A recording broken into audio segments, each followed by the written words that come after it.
Dear colleagues, periodontal disease is one of the most important chronic diseases in the world. Today we are in a dental practice of Professor Gonzalez and Dr. Engelschalk, and we are going to speak about new classification of periodontal disease which we have since 2018. Also, we're going to speak about some systemic conditions and diseases and association with periodontitis. Let's meet Professor Gonzalez. Professor Gonzalez. Hello. Nice to see you. Dear Professor Gonzalez, since 2018 there is a new classification of periodontal disease, and I want to ask you, in your opinion, what is the importance of new classifications for our patients and also the dentists? Yes. Throughout the years, there have always been different classification developments in periodontal diseases and conditions, and this is always important because it is necessary to actualize all the knowledge that there has been developed in the last 20 years and to integrate it in a new form of classification of the diseases and conditions.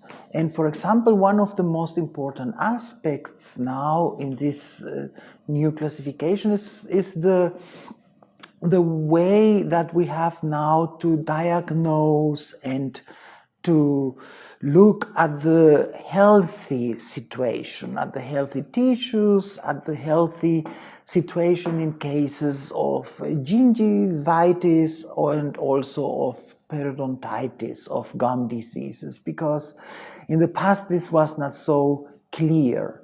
And today it's possible to say to the patients, you know, we have had a very long time period of treatment, and we have reached a good result, and this is a stable situation in the mouth without bleeding and without periodontal destructions and pockets. So it is possible with some type of parameters to give the diagnosis of periodontal healthy situation, healthy tissues.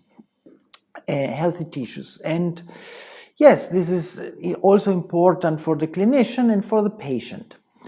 And the other important aspect is that in the past we had some names which classified and described the disease in a way that it is not more up to date, and it is not more accurate anymore, because you know, chronicity, aggressivity, it's okay, it has worked, but it is today we have much more knowledge on the inflammatory process and on the genetic backgrounds and also on the different risk factors and systemic conditions of the patient. So it is much more accurate, and also I would say it is more modern today due to this all knowledge that we have achieved in the last 20 years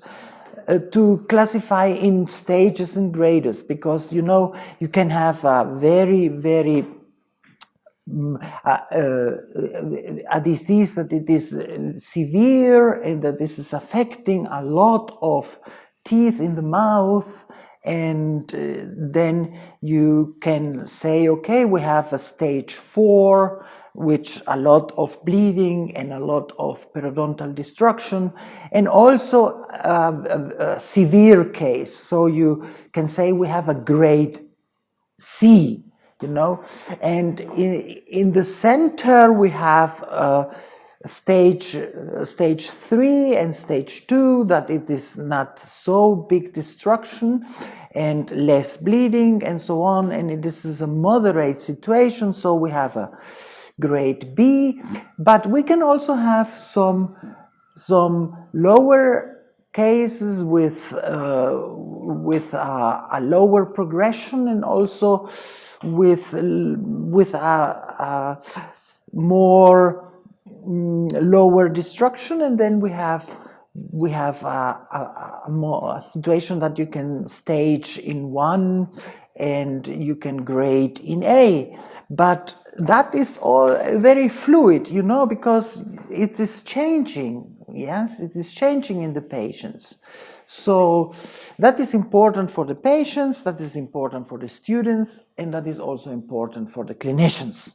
If we speak about pathogenesis of the periodontal disease, what is new in our understanding about the development of periodontal disease? Yes, you know, this has changed completely, and I mean modulated by the genetic background. It is modulated by environmental factors, so that it is so multifactorial. And this approach, this knowledge about all these topics, and also the new knowledge on behalf of how the oral biofilm is interacting with the cells, with our immunological cells, has completely changed in the last 20 years. It has been a huge development on this, and therefore this was necessary, because the pathogenesis is today much more based on these changes. We have a disbalance in the oral cavity, in the situation in the gums. We have a disbalance between the etiological situation, the factors, the bacteria which becomes destructive, you know, and it is all producing mechanisms, it's developing mechanisms that produce these inflammatory processes, and all this cascade what is happening, it's then developing in the clinical signs of the periodontitis, you know. So therefore, that was completely necessary to assess all this new knowledge. So the immune inflammatory answer of the body to the presence of bacteria in the mouth is the main contributor to the development of the disease.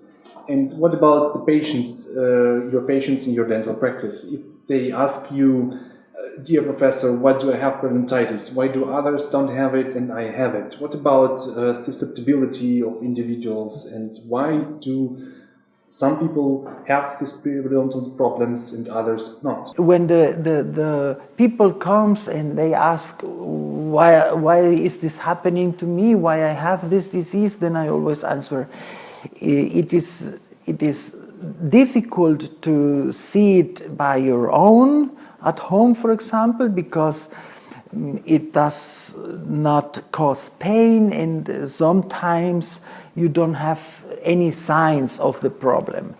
And so in the clinic you take the measurements and you look at the bleeding and you look at the x-rays, and then you see the disease.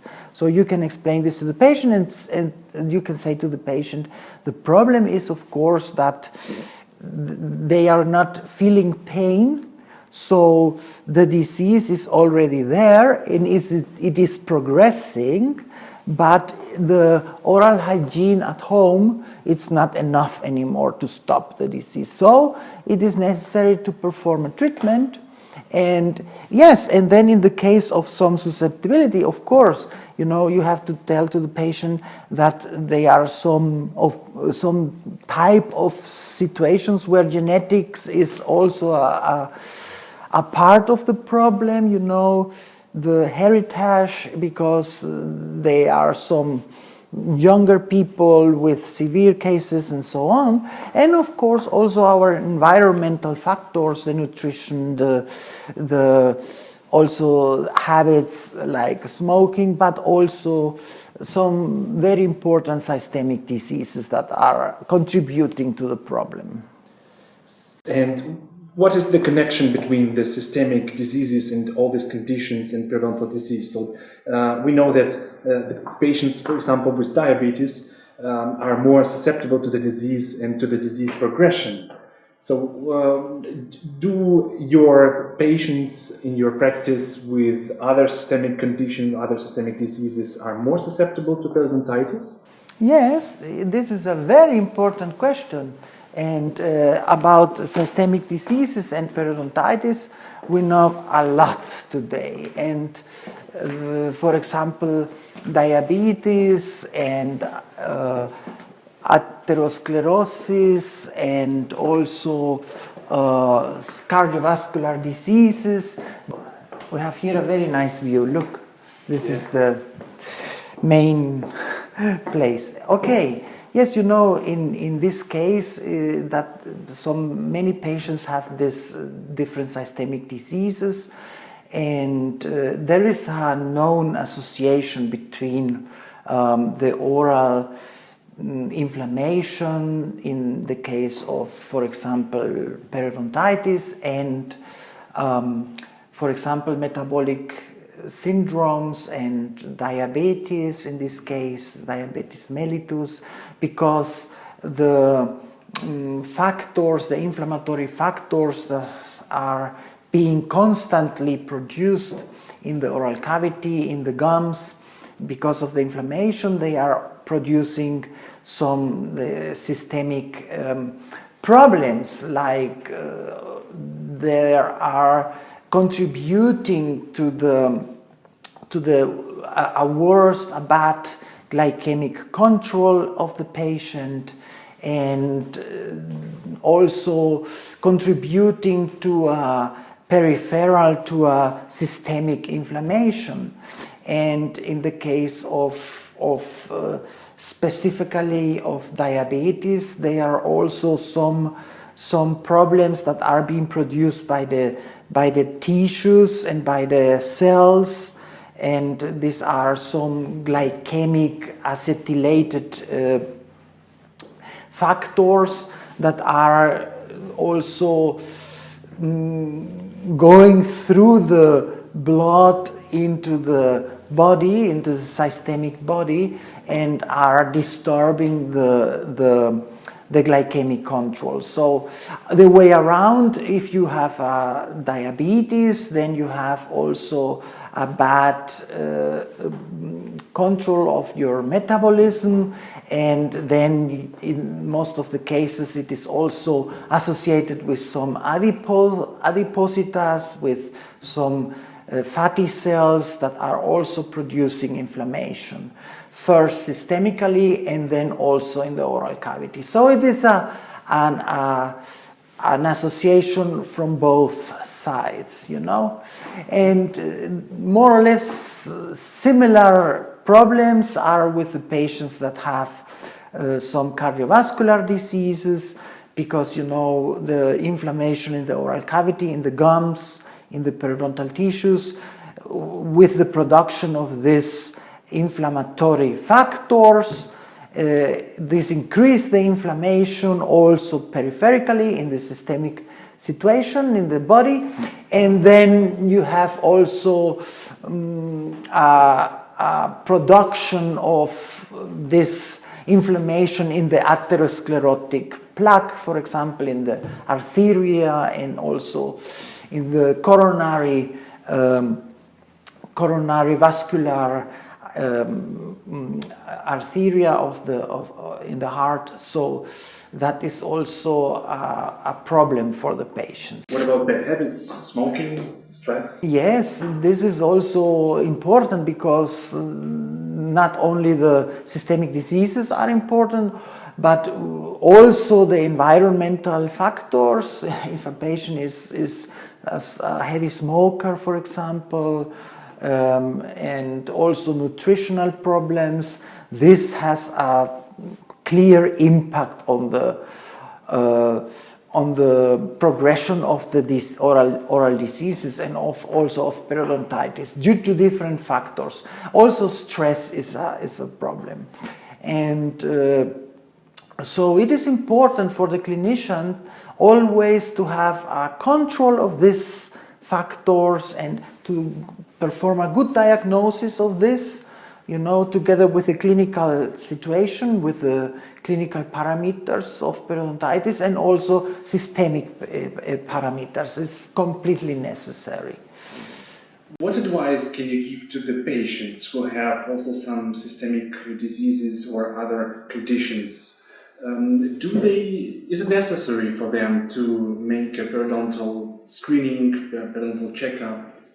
Yes, of course. If you have some systemic diseases, if you know that you have this, then it is totally important that you have a periodontal check immediately, or if you already have some type of treatment, that you have a supportive treatment. You have to go to your check in a regular basis, every 4, every 6 months, that depends.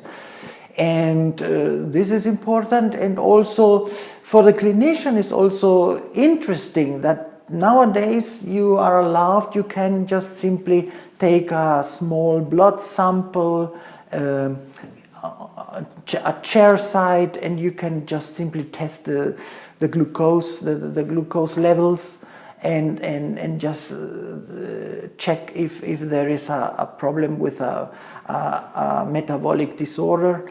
And yes, this is my advice also for the patients. Thank you very much.